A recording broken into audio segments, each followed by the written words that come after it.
ఆ కంపెనీలను మెడల్ పట్టి దొబ్బి ఈ ఆడబిడ్డలకు ఇచ్చిన మాట వాస్తవం కాదా?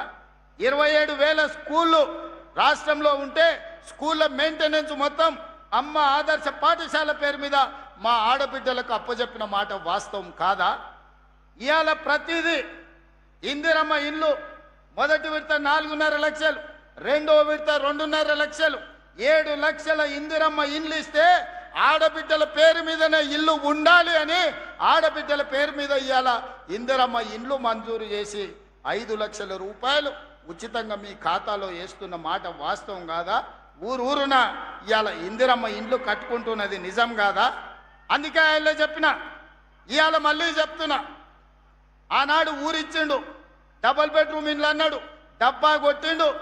ఆ రోజు కొడుకు వస్తే కొడుకు కోడలు ఉంటే ఆడుంటారు, అల్లుడు బిడ్డ వస్తే ఆడవంటారు, కోడి పిల్లను కుక్క పిల్లను ఉంటే ఆడగట్టేసుకుంటారు అని అహనా పెళ్ళంటలో కోట శ్రీనివాసరావు కోడిని పైన కట్టి కింద ఉత్తపువ్వ తిన్నట్టు ప్రజలకు కథలుగా చెప్పిండు ఆయన. మీకు డబల్ బెడ్రూమ్ ఇండ్లు రాలే, ఆయనకు మాత్రం 1000 ఎకరాల ఫామ్ హౌస్ వచ్చింది, కొడుకుకు 100 ఎకరాల ఫామ్ హౌస్ వచ్చింది, బిడ్డకు 50 ఎకరాల ఫామ్ హౌస్ వచ్చింది, అల్లుడికి 25 ఎకరాల ఫామ్ హౌస్ వచ్చింది. మన పేదోళ్ళకు మాత్రం డబల్ బెడ్రూమ్ ఇల్లు రాలే. నిజంగానే ఆ ప్రభుత్వానికి చిత్తశుద్ధి ఉంటే సంవత్సరానికి 2 లక్షల ఇండ్లు కట్టినా 10 ఏళ్లలో 20 లక్షల ఇండ్లు కట్టే అవకాశం ఉండే, 20 లక్షల పేదోళ్లను ఓ ఇంటి వాళ్ళని చేసి వాళ్ళ ఆత్మ గౌరవాన్ని నిలబెట్టే అవకాశం ఉండే. కానీ ఏ రోజు కూడా ఆయనకు సోయి లేదు.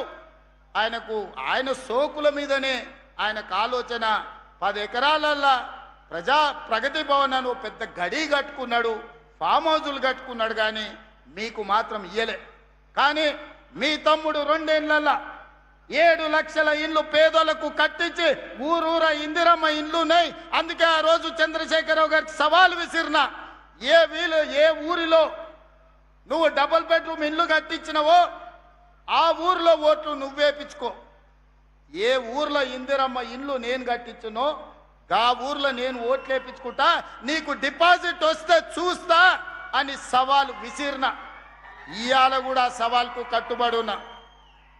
హనుమాన్ల గుడి లేని ఊరు ఉండొచ్చు, నీళ్ల ట్యాంకు లేని ఊరు ఉండొచ్చు, రోడ్డు లేని ఊరు ఉండొచ్చు, పడి లేని ఊరు ఉండొచ్చు, ఇందిరమ్మ ఇండ్లు లేని ఊరు తెలంగాణ రాష్ట్రంలో లేదు, ఉండదు. ఇవాళ ఇందిరమ్మ ఇండ్లు గ్రామాన అందించినాం. ఇవాళనే 2.5 లక్షల పెన్షన్లు మంజూరు చేసినాం. మా అక్కలందరికీ సూచన చేస్తున్నా, వితంతువులు కానీ, ఒంటరి మహిళలు కానీ, భర్తలు చనిపోయిన వాళ్ళు కానీ ఎవరున్నా అప్లికేషన్ పెట్టుకోండి. సాచ్యురేషన్ ఎన్ని లక్షల మంది ఆడబిడ్డలు వితంతువులు కానీ ఒంటరి మహిళలు ఉంటే ఎన్ని లక్షల మంది ఉన్నా అందరికీ పెన్షన్ ఇచ్చే బాధ్యత నాది, మీ తమ్ముడిది, మిమ్మల్ని ఆదుకునే బాధ్యత నాది.